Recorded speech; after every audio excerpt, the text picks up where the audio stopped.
하나님 말씀 봅니다. 마태복음 26장입니다. 69절에서 75절까지 한 절씩 교독합니다. 베드로가 바깥들에 앉았더니 한 여종이 나와 이르되 너도 갈릴리 사람 예수와 함께 있었도다 하거늘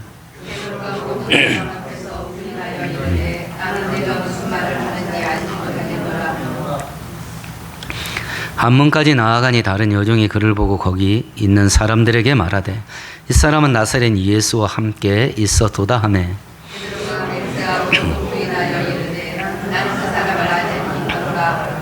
소금 위에 곁에 섰던 사람들이 나와 베드로에게 이르되 너도 진실로 그 도당이라 네 말소리가 너를 표명한다 하거늘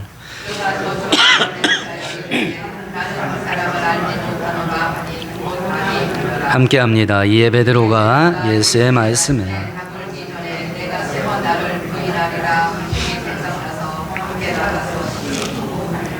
아멘, 아멘. 57절에서 75절까지는 두 가지 사건이 한 세트로 되어 있는 내용을 다룹니다. 겟세마네 동산에서 기도하시다가 한밤중에 예수께서 체포되어서 대제사장 집에 끌려갑니다. 그곳에서 불법적인 재판을 받고 사형 선고를 받습니다. 그리고 그 와중에 베드로가 예수를 3번 모른다 부인하는 두 개의 사건이 기록된 본문입니다. 우리가 오늘 성경을 살펴볼 때에 예수님 재림이 임박한 이 위험한 때에 우리가 믿음의 길을 끝까지 걸어갈 수 있는 은혜가 우리 모두에게 부어질 수 있게 되기를 축원드리겠습니다. 이제 예수님이 체포가 되었고 불법적인 재판을 받게 됩니다. 57절을 같이 읽어봅니다. 예수를 잡은 자들이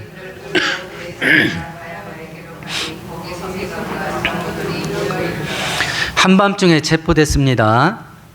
그리고 대제사장 가야바 집에 임시로 설치되어 있는 재판정에 끌려갑니다. 여기 서기관과 장로들이 모여있다. 신약 성경을 읽을 때 서기관과 장로들이라는 단어가 나오면 사내들인 공회원, 우리식으로 말하면 국회와 같은 기능을 하는 기관이었는데요. 로마 제국은 유대 땅을 통치를 하면서 다른 지역에 비해서 굉장히 많은 자치권을 부여를 합니다. 제한적인 입법권을 주었고요. 그리고 수사를 할 수 있는 경찰권도 주었습니다. 교육의 권리도 주었고 제한적이지만 재판권도 주었습니다. 특별히 사형은 선고할 수 있었지만 사형을 집행하는 것은 로마 법정에 분리를 시켰어요. 그래서 유대인들이 예수에게 사형을 선고하고 본디오 빌라도에게 가서 우리가 사형을 선고한 죄인이니 사형을 집행해 주시오 이렇게 요구를 했던 겁니다. 의장은 대제사장이었고요. 회원은 서기관, 바리새인, 그리고 장로들, 사두개인들 이런 사람 중심으로 70명, 총 71명으로 구성되어 있었던 기관이었고요. 총원은 71명이지만 정족수 어떤 결의를 집행할 때 정족수는 23명 이상만 모이면 결의가 가능했던 그런 기관입니다. 그래서 57절에 대제사장과 서기관과 장로들이 모였다라고 했을 때 사내들인 공회가 모인 겁니다. 71명 전원이 모인 건 아닌 것 같고요. 23명 이상은 모여서 어떤 결의를 할 수 있는 상태는 된 것 같습니다. 이때 당시에 남아있는 기록을 보면 사내들인 공회가 어떤 방식으로 운영되어야 되냐라는 그 규정집이 있는데 그 4장 1절에 이렇게 되어 있습니다. 죄인을 신문할 때는 반드시 낮에 해야 됩니다. 밤에 하면 안 됩니다. 밤에 하면 부정이 오갈 수 있는 확률이 많다 해서 낮에만 하게 되어 있습니다. 그리고 해가 지면 신문을 중단해야 됩니다. 두 번째는 선고가 됐습니다. 판정이 나왔어요. 무죄 판결이 나오면 당일날 선고해야 됩니다. 그런데 유죄 판결이 나오면 당일날 하면 안 됩니다. 다음 날 해야 됩니다. 하루 사이에 증거를 뒤집을 만한 다른 변수가 생길 여지를 두고 피고인에게 기회를 주기 위해서 유죄 판결이 나면 다음 날 해야 됩니다. 이게 사내들인 공의 재판 방식이에요. 근데 예수님은 밤에 체포됐습니다. 밤에 법정이 열렸습니다. 밤에 즉시 사형이 선고됩니다. 그럼 예수님이 진짜 사형 언도 받을 만한 죄수라 할지라도 절차상의 하자가 있기 때문에 불법적인 재판장에서 결의된 모든 내용은 무죄예요. 무효입니다. 이런 법정에서 이제 사형 선고를 받는데, 두 번째는 여기에 가짜 증인들이 등장을 합니다. 59절과 60절 같이 읽어봅니다. 대제사장들과 온 공회가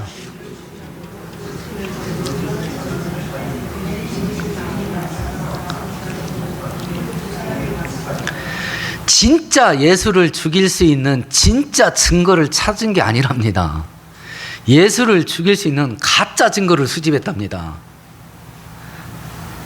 지금 우리나라도 이 가짜 뉴스 때문에 아주 몸살을 앓고 있습니다. 몸살을 앓 수 있습니다. 상대방을 무너뜨리려고 가짜를 만들어내고 퍼뜨립니다.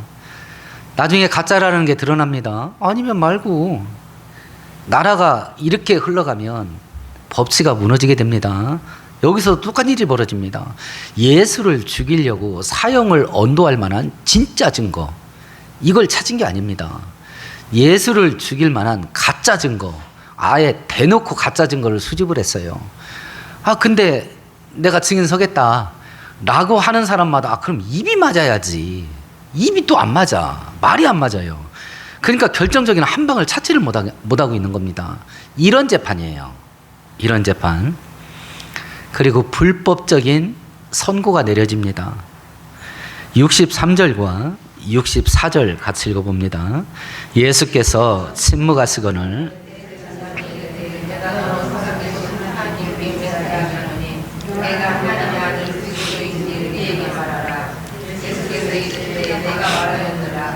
그러나 내가 너희에게 이르노니 이후에 인자가 원능의 우편에 앉아 있는 것과 하늘 구름을 타고 오는 것을 너희가 보리라 하시니. 예수님이 말 한마디도 안 합니다. 말대꾸를 안 합니다. 그러니까 대제사장이 물어봅니다. 네가 진짜 하나님의 아들이냐? 라고 물어봅니다. 예수께서 그렇다고 말합니다. 그러니까 65절에 대제사장이 저 사람이 참남한 말을 했다. 그러면서 66절에 이는 사형에 해당된다 하고 사형 선고를 합니다. 예수님이 유대인 법정에서 사형을 언도받은 죄명이 뭐냐? 하나님을 아버지라고 부른 거예요.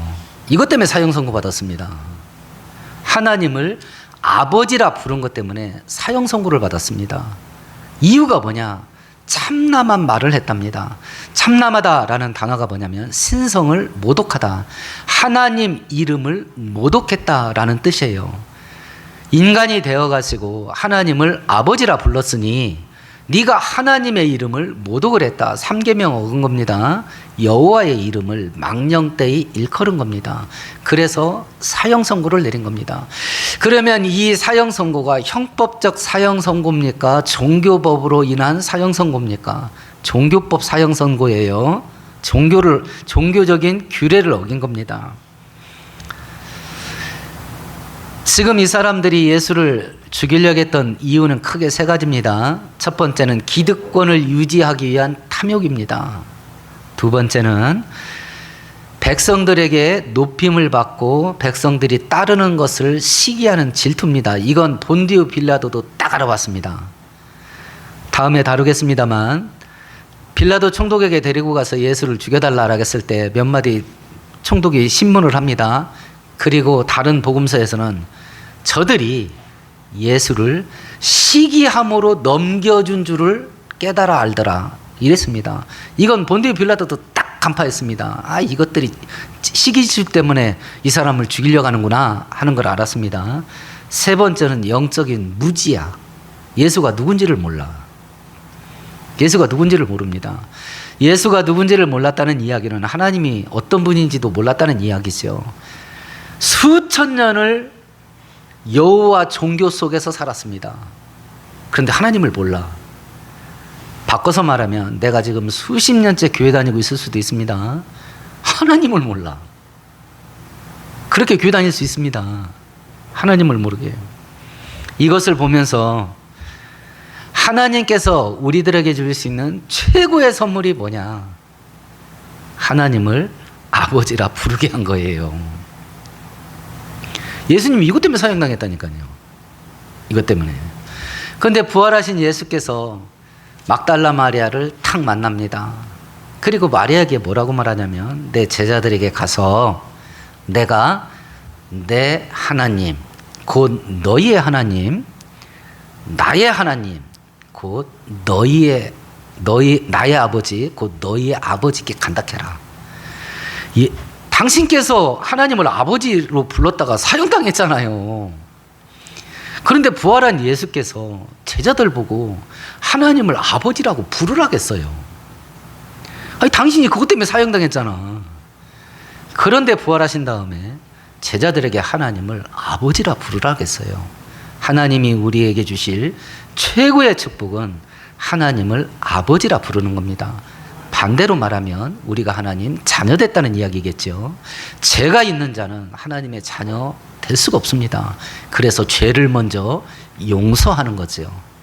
이걸 똘똘마리에서 구원의 은혜라고 표현을 하는 겁니다.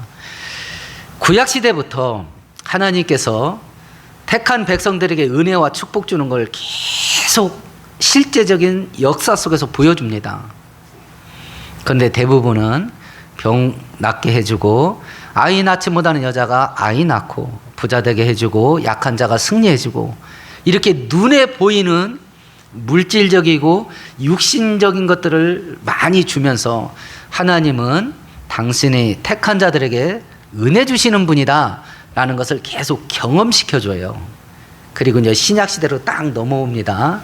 하나님께서 근데 말이야, 내가 너한테 주려고 한 진짜 좋은 건 요거야 하고 딱 열어줬습니다. 그게 구원의 은혜야. 근데 우리는 딱 그걸 보고 에게 돈이 아니잖아 이래버린 거야. 돈이 아니잖아. 구원이 뭐야? 10원도 아니고. 구원을 어디다 갖다 써? 지금 1원짜리 동전 보셔요? 뭐 없어. 존재하질 않아요. 최소 10원짜리는 돼야지. 구원이 뭐야? 10원도 아니고. 성공이 아니야. 부귀영화가 아니야. 그러니까 하나님이 딱 내가 너한테 주려고 한 건 이거야 했더니 허걱 에게 이래버린 거예요. 현대 기독교인들이. 이 생각을 누가 집어넣었을까요? 이 생각을 돈이 최고야. 어떻게든지 성공하고 출세해야 돼. 편하고 재밌고 즐기면서 살아야 된다.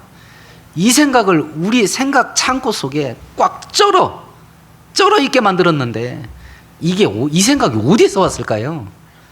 여러분이 만지는 스마트폰에서 왔습니다. 여러분들이 날마다 보는 텔레비전에서 왔습니다. 여러분들이 날마다 보는 광고에서 온 겁니다. 그게 우리의 뇌를 조절해. 심리를 조작합니다. 내가 한 달 벌어서 아끼고 살아야 카드 안 쓰고 살 수 있어. 그런 형편인데도 놀 땐 놀아야지. 이래버리는 거야. 그리고 돈이 없대. 버는 것보다 쓰는 게 더 많아. 그러니까 돈이 없지. 근데 또 돈이 없는 걸 이해를 못해. 내가 이렇게 하루 종일 일하는데 내 통장에는 왜 돈이 없냐? 이유는 딱 하나밖에 없어요. 버는 것보다 더 많이 써서 그래. 조금 버는데도 많이 쓰고 살아야 된다는 생각이 대체 어디서 왔냐고. 그게 마귀와 세상으로부터 온 거예요. 현대 기독교인들도 거기에 포로가 됐고, 놀 건 놀아야지, 즐길 건 즐겨야지. 여행도 안 다니고 어떻게 사냐.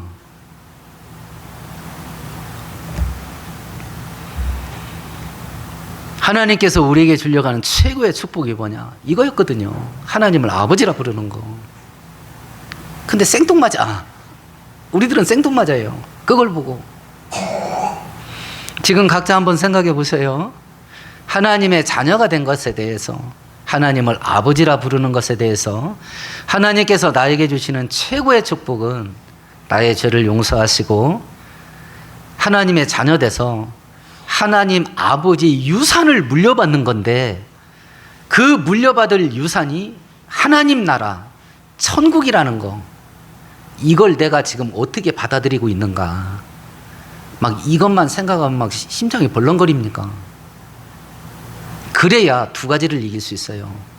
첫 번째는 세상이나 세상에 있는 것들이 주는 유혹, 돈과 성공과 부귀영화, 세상 재미, 이것이 주는 유혹을 이길 수 있어요.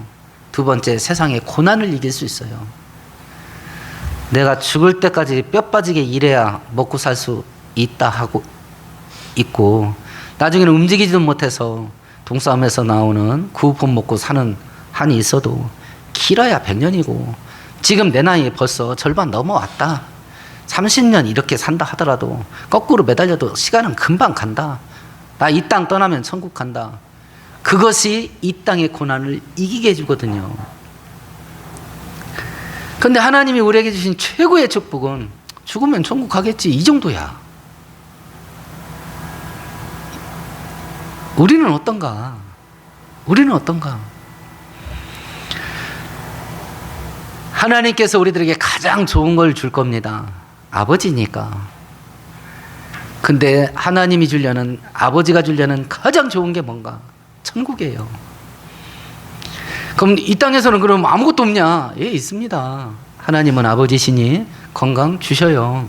돈도 주십니다. 성공과 출세도 줄 겁니다. 그러나 그것이 최고 좋은 건 아닙니다. 세상과 마귀는 그걸 최고 좋은 걸로 여기게 만들고, 심지어는 하나님보다 더 좋아하게 만듭니다. 더 좋아하게. 이래서 하나님을 아버지라 부른 것 때문에 예수께서 사형을 언도받게 됩니다.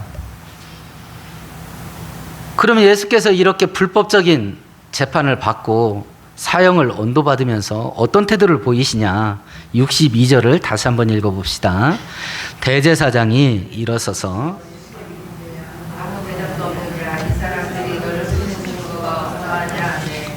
아무 말도 안 하셔요.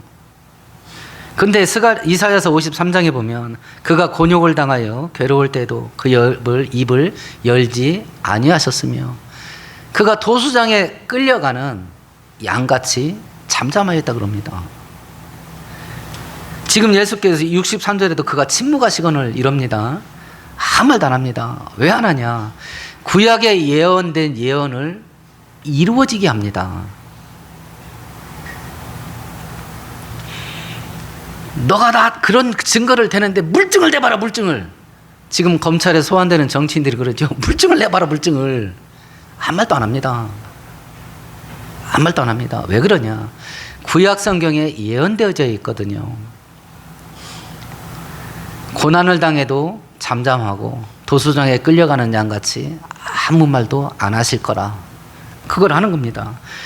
이렇게 죽음의 자리에 가는데도 예수께서는 인생의 목표가 뭐냐? 사람은 인생의 목표가 하나님의 뜻을 이루면서 사는 것이 사람의 인생의 목표여야 된다라고 하는 것을 당신이 직접 사람으로 오셔서 모범을 보여주는 겁니다. 사람은 이렇게 살아야 돼. 이렇게. 내 인생의 목표가 되어야 되는 게 뭐냐? 하나님이 내 인생의 목표가 되어야 됩니다. 세상은 우리로 하여금 다른 것을 인생의 목표로 삼게 합니다. 다른 것을. 대표적인 게 세 개입니다. 첫 번째는 돈, 두 번째는 성공과 출세, 세 번째는 편하고 재미있고 즐기면서 사는 거. 기독교인이든지 불신자든지 모든 인생들의 3대 우상이에요. 이건 주님이 다시 오실 때가 되면, 마지막 때가 되면 이 세속화의 물결은요 쓰나미처럼 밀려갈 겁니다. 그리고 현대 기독교인들이 많이 휩쓸렸고요. 많이 휩쓸렸고요. 자주 이야기합니다. 저도 하루에도 수십 번 나의 주인은 하나님이다. 나의 주인은 하나님이다 하는 걸 외칩니다. 다른 사람이 저 하는 거 보면 미친놈이라고 할 겁니다. 정신 차리려고 그래요. 정신 차리려고 그럽니다. 나의 주인은 하나님이다. 나의 주인은 내가 살 곳은 이곳이 아니다. 천국이다. 라고 하는 걸 하루에도 기회만 되면 수십 번씩 합니다. 그래야 정신을 챙길 수 있으니까. 그래야. 이렇게 예수께서 하나님을 인생의 목표로 삼고 하나님의 뜻을 이루어드리는 일에 죽음으로 순종하는 길을 갈 때 베드로가 어떤 일을 하는가 보십시다. 58절 같이 읽어봅니다. 베드로가 멀찍이 예수를 따라 베드로가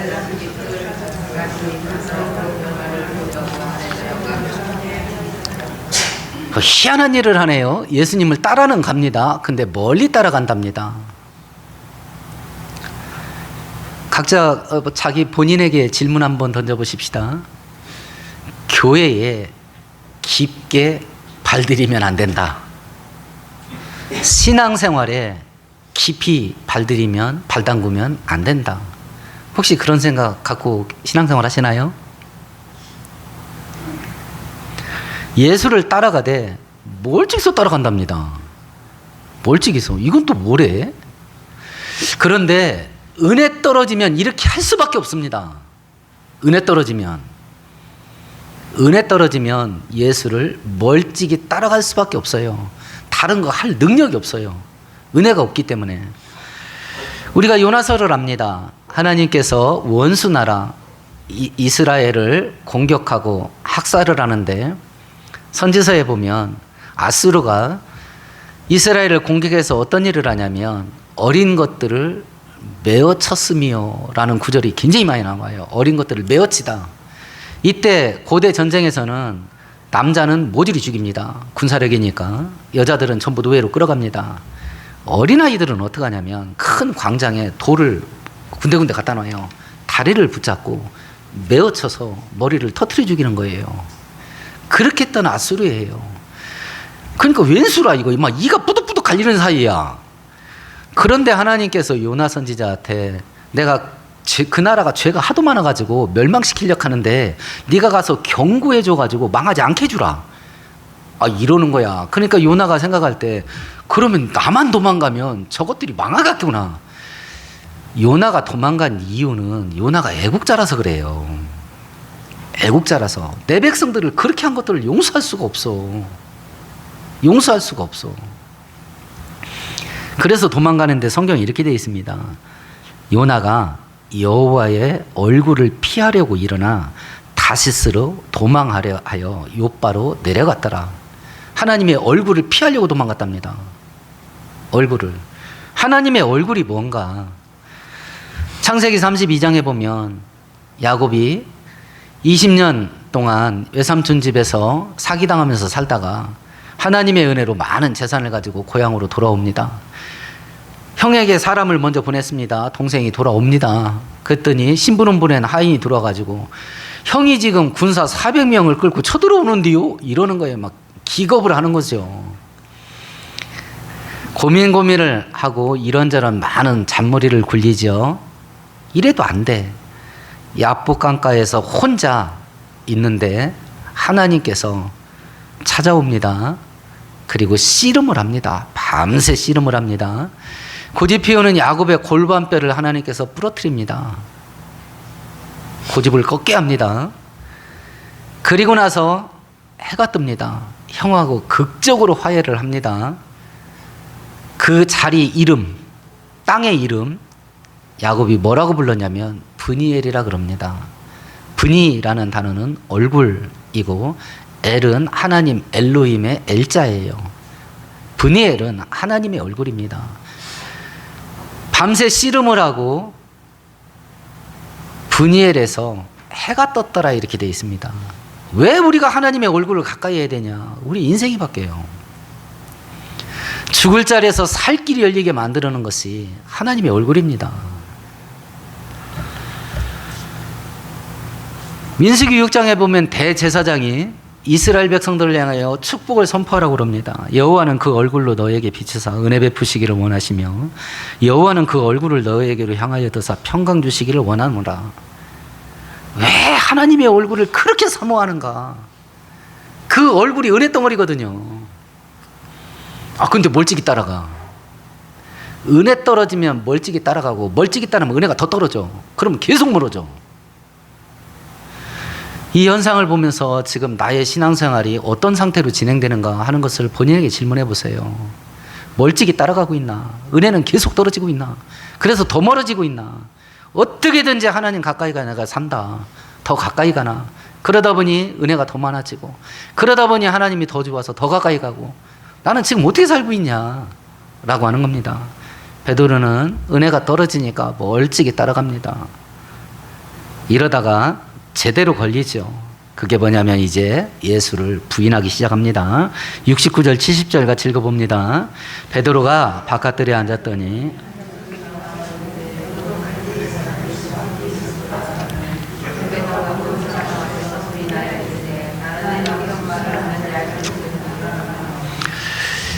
성경에서 여자는 사람 아닙니다. 사람 숫자 셀 때 여자 안 넣습니다. 어린아이도 사람 아닙니다. 60세가 넘은 노인들도 사람 아닙니다. 60세, 20세에서 60세까지 장정만 사람입니다. 더군다나 노예 여종이라. 가장 약하고 가장 낮은 자, 그리고 가장 작은 자예요. 이것도 감당 못해 베드로가. 여종이 물어봅니다. 당신 예수와 함께 있었던 것 같은데? 이러니까 70절에 모든 사람 앞에서 모른다겠어요. 모든 사람 앞에서. 이 와중에 예수를 안다고 할 능력이 없습니다. 직장 생활을 하는 현대 기독교인들이 자기 직장 다니면서 나 예수 믿습니다 라고 말하고 다니는 사람 몇 명이나 될 것 같아요?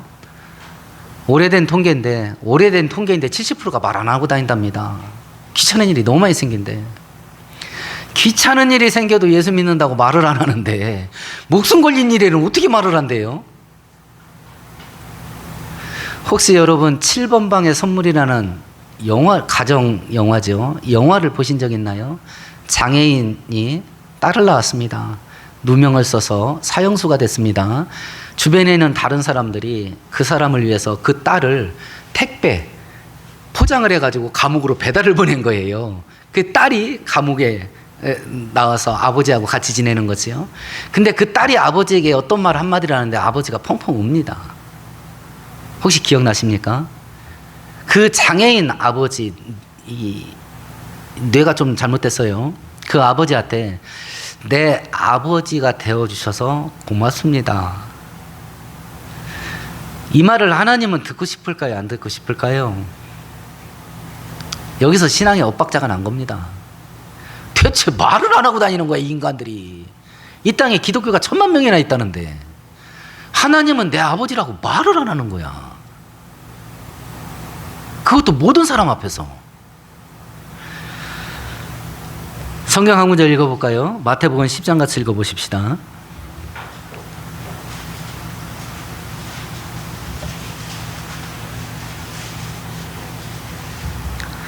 (32절) (33절) 같이 읽습니다. 누구든지 사람 앞에서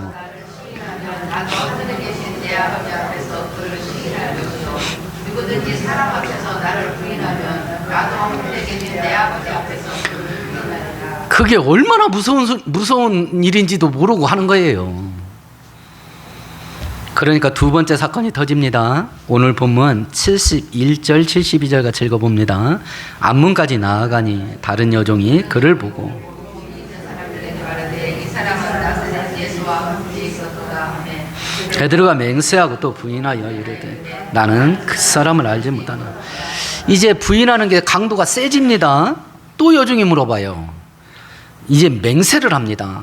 첫 번째는 그냥 모른다 그랬습니다. 또 물어보니까 이제 맹세를 합니다. 내가 예수를 알면 내 목 따라. 이게 맹세지요? 내 목을 잘라라. 내가 그를 알면. 맹세하고 부인하는데 심지어는 예수를 그 사람이라고 그럽니다. 그 사람. 그 사람이라고 그럽니다. 아주 인연을 확 떼버리는 겁니다.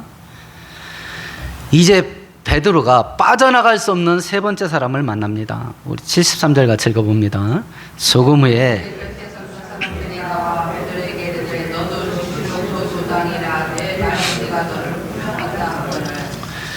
네 말소리가 너를 증명한다. 말소리, 말투. 예수님이 나사렛 사람입니다. 나사렛 사투리. 베드로가 말을 할 때마다 나사렛 사투리가 나와. 나는 모른다니까 왜 자꾸 나한테만 그래요? 이랬나 봐. 너 나사렛 말투인데? 그런데 네 동네 사람을 모른다고? 그게 말이나 돼? 이렇게 걸려버린 거예요. 근데 요한복음에 보면 이 세 번째 물어봤던 사람들 중에 한 사람은 베드로가 겟세마네 동산에서 예수님 체포될 때 칼을 한번 휘둘렀죠. 그때 말고라는 대제사장의 종에 귀 하나를 땅에 떨어지게 했거든요. 근데 예수님이 자기를 잡으러 온 그 귀 떨어진 그 귀를 주워서 껌 붙이듯이 턱 붙여주면서 베드로에게 칼을 집어넣어라. 칼로 흥한 자는 칼로 망한다. 나 같으면 안 붙여줘. 근데 붙여줍니다. 하나님이 좋을 수밖에 없어요. 그 말고의 귀를 고쳐줍니다. 붙여줘요. 붙여줘요. 그 사람이 세 번째 질문합니다. 요한복음에서는 네가 내 친척의 귀를 자른 것을 그 자리에서 내가 봤는데 이래버립니다. 그러니까 세 번째는 빼도 박도 못해. 빼도 박도 못해. 그러니까 이번은 더 세게 합니다. 맹세하고 저주를 하고 부인합니다. 그리고 닭이 울어요. 베드로가 예수님을 부인한 이유가 뭐냐? 예수님을 멀찍이 따라가면 예수님을 안다고 말할 수가 없습니다. 예수님보다 자기 자신을 더 사랑하면 예수를 안다고 말할 수가 없습니다.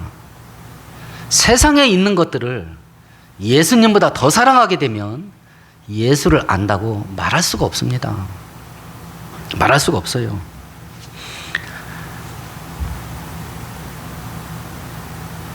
우리가 어떻게 예수를 끝까지 따라갈 수 있겠냐? 나보다 예수를 더 사랑해야 됩니다. 우리가 어떻게 예수를 끝까지 따라갈 수 있겠냐?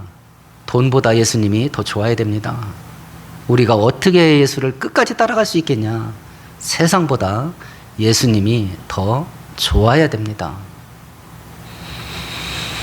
그래서 에베소서 6장에 보면 바울 사도가 에베소서를 마치면서 우리 주 예수 그리스도를 변함없이 사랑하는 모든 자들에게 은혜가 있을지어다. 하나님을 사랑하는 자가 은혜를 받습니다. 근데 이런 일련의 성경 진리가 우리의 머리에 지식으로 저장되어 있는 거예요. 그러니까 심장이 뜨겁지가 않아. 지금 제가 말씀드리는 거 모르는 거 있으세요? 그냥 다 아는 사실들 아니에요. 그런데 심장에 박혀있질 않아요. 그러니까 심장이 안 뜨거워. 사랑은 머리가 만들어내는 게 아니라 심장이 만들어내는 거잖아요. 심장이 안 뜨거우니까 이거 할 수가 없는 거죠. 예수께서 최후의 만찬 때에 닭 울기 전에 네가 나 3번 모른다 갈기다. 무슨 소리입니까? 나는 죽더라도 난 죽는 자리 가더라도 예수님 부인 안 합니다. 했는데 이 꼴이 난 거예요. 이런 일이 났을 때 베드로가 어떤 태도를 보이는가 보십시다. 75절을 같이 읽습니다. 이에 베드로가 닭 울기 전에 내가 3번 나를 부인하리라 생각나서 밖에 나를 27절로 한번 가볼까요? 마태복음 27장이요. 마태복음 27장 3절, 4절, 5절 같이 읽어봅니다. 그때에 예수를 판 유다가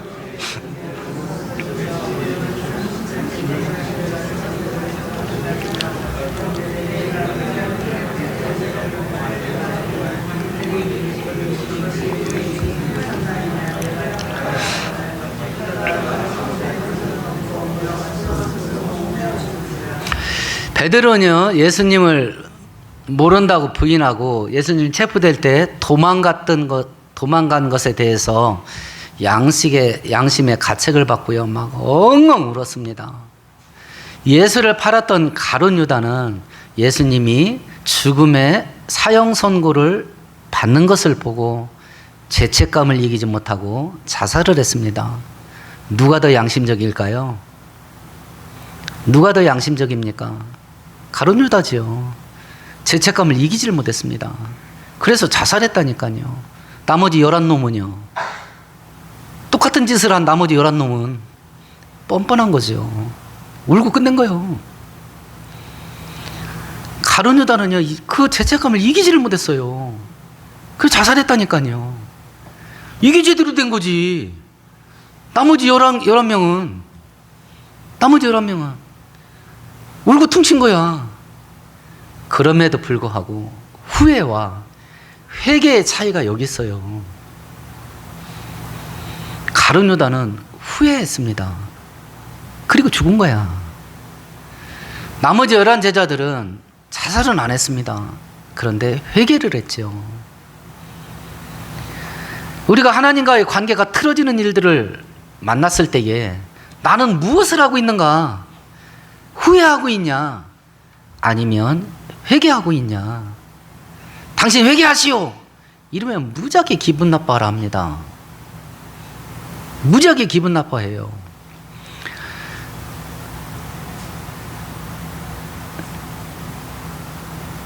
죄 짓지 마라, 회개해라, 헌금 많이 해라. 목회자가 자주 하면 안 되는 금기 설교예요. 교회에 사람 모이려면 회개하라 소리 하지 마. 대놓고 그랬습니다. 저 신학대학원 다닐 때에 그때 교회 성장학이라는 학문이 새롭게 부각하면서 엄청나게 한국 교회, 전 세계 교회를 휩쓸었어요. 전 세계 교회를. 어떻게 해야 교회의 규모를 키울 수 있냐. 심지어는 뭐 주차장, 그러니까 마케팅 원리를 그대로 도입한 거야. 주차장이 있어야 된다. 뭐 있어야 된다. 뭐 아기 시설. 요즘 사람들 교회 많이 찾아오게 하는데 큰 교회들이 설치하는 그 방이 있어요. 시설이. 그게 뭔지 아십니까? 애완동물과 함께 예배드릴 수 있는 공간. 와, 제가 그거 신문에 보고요. 뻑이 갑니다. 몇 터진대. 몇 터진대 거기가. 요즘 목사들이 막 골치가 아파요. 막 개한테 안수해달라고 하고 막 개 장례식 치르는 거 있잖아요. 개 장례식 치르는 거 막 수백만 원씩 들잖아요. 아, 이거 명절 때 성묘가자가 면 어떡하나 이거. 개 묻어놓고 환장하는 거예요 이제. 응? 기일입니다. 추도 예배 드려주세요. 갔더니 개 사진이 개 사진. 와, 세상이 이렇게 된 거예요. 이렇게 된 거예요. 나는 어떻게 살고 있냐. 하나님과의 관계가 붕괴됐을 때 후회를 하냐, 회개를 하냐, 어떤 걸 하냐, 어떤 걸. 하나님께서 우리에게 회개를 요구할 때는요, 우리를 양심의 가책을 받게 해서 괴롭히려고 회개를 한 게 아니에요. 사업하신 분들은 알 겁니다. 부도처리 파산을 하고 부도처리 받았다고 해보세요. 은행 가서 대출해달라고 해보세요. 기회를 주나? 2번 다시 하고 없습니다. 한 번 파산하면, 부도나면 내 명의로 2번 다시 대출 못 받아요. 세상은 기회 안 줍니다. 회개가 뭡니까? 하나님이 기회 주는 거예요. 기회 주는 거. 그걸 막 죽으라고 싫어라 하니까. 기회를 준다는 듯이 싫다 하니까. 하나님은 우리의 아버지셔요. 생명의 근원 되시고 축복의 근원 되시는 하나님 떠나가는 걸 견디지를 못하는 거야. 그러니까 기회를 계속 줘. 죄짓고 회개하고 그래도 계속 줘. 이사야에서는 말합니다. 나는 너희들의 죄를 용서하되 기억하지도 아니하리라. 그래서 하나님의 용서는 완벽해요. 내가 10만 1101번째 죄를 짓고 똑같은 죄로 회개하러 가도 하나님은 보시기엔 그게 첫 번째 죄야. 왜냐? 과거 건 다 잊었거든. 이거 회개하러 갈 때 참신하게 하고 가도 되겠구나. 막 간땡이가 보가지고 마음껏 죄 짓세. 이거 하라 소리가 아니잖아요. 하나님의 사랑이 얼마나 큰가, 하나님의 용서의 은혜가 얼마나 큰가, 그걸 말한 거거든요. 완벽해. 우리들은 부모라도 자식을 용서할 때 이런 용서 못해요. 네가 지금 몇 번째 이 짓을 하고 있냐 그러잖아. 우리는 헤아리고 있다고. 육신의 부모는 숫자를 헤고 있어요. 몇 번째 그 짓을 하는지 난 알고 있다니까. 자식이 몇 번째 그 짓을 하는지. 하나님은 기억을 안 한답니다. 그걸 하라는 거야. 그러니까 양심에 가책받아서 자살을 한 진짜 제대로 된 사람이 가룟 유다는. 근데 그는 죽고 끝이야. 그러나 회개하고 돌아온 나머지 11명은 세상을 바꾸는 기둥들이 됐잖아요. 기둥들이. 오늘 본문을 정리해 보십시다. 베드로가 예수를 모른다고 부인한 이유가 뭐냐? 첫 번째, 멀리 따라가서 그렇다. 은혜가 떨어지니까 멀리 따라갈 수밖에 없고, 멀리 따라가다 보니까 은혜는 더 떨어지고, 그러다 보니까 예수를 붙잡을 능력이 없어요. 두 번째는 예수님보다 자기 자신을 더 사랑해요. 내가 중요해, 내가. 세 번째는 천국보다 이 세상이 더 귀중했기 때문에 부인한 거예요. 지금 내 상태를 이제 베드로하고 비교를 해보는 겁니다. 이거 베드로나 나나 별 진배 없는 것 같다, 이거. 그러면 추스려야 될 겁니다. 왜 그 작업을 해야 되냐? 지금은 재림이 임박한 위험한 때라서 빨리 해야 됩니다. 국제뉴스를 날마다 주의 깊게 들으세요. 무서운 일이 벌어집니다. 무서운 일이. 예수님 오시기 전에 있어야 될 징조 마태복음 24장에 말한 것이요, 막 덩어리로 터져. 덩어리로. 예수께서 우리들에게 보여주신 교훈이 뭐냐? 사람이 인생의 목표를 무엇으로 삼아야 될 거냐? 하나님이 인생의 목표가 되어야 된다. 천국이 인생의 목표가 되어야 된다. 다른 것을 인생의 목표로 삼지 마라. 하나님과 나 사이가 단절되었고 붕괴되었을 때 어떻게 해야 되냐? 시급하게 회개하고 돌아가야 된다. 왜 그러냐? 지금은 재림이 임박한 위험한 때라 그렇다. 더군다나 코로나 3년 거치면서 우리 한국교회는 신앙의 열기가 급속도로 떨어졌어요. 본인도 알 겁니다. 예배가, 기도가, 경건 생활이 어떻게 날아갔는지 각자 알 겁니다. 그걸 왜 방치하냐? 재림이 임박한 이 위험한 때에 왜 방치하냐? 지금 베드로가 나쁜 놈이라서 이러고 있냐? 우리도 얼마든지 이 길 갈 수 있다. 상태가 똑같다. 상태가. 오늘 말씀 생각하시면서 함께 동성으로 기도하십시다.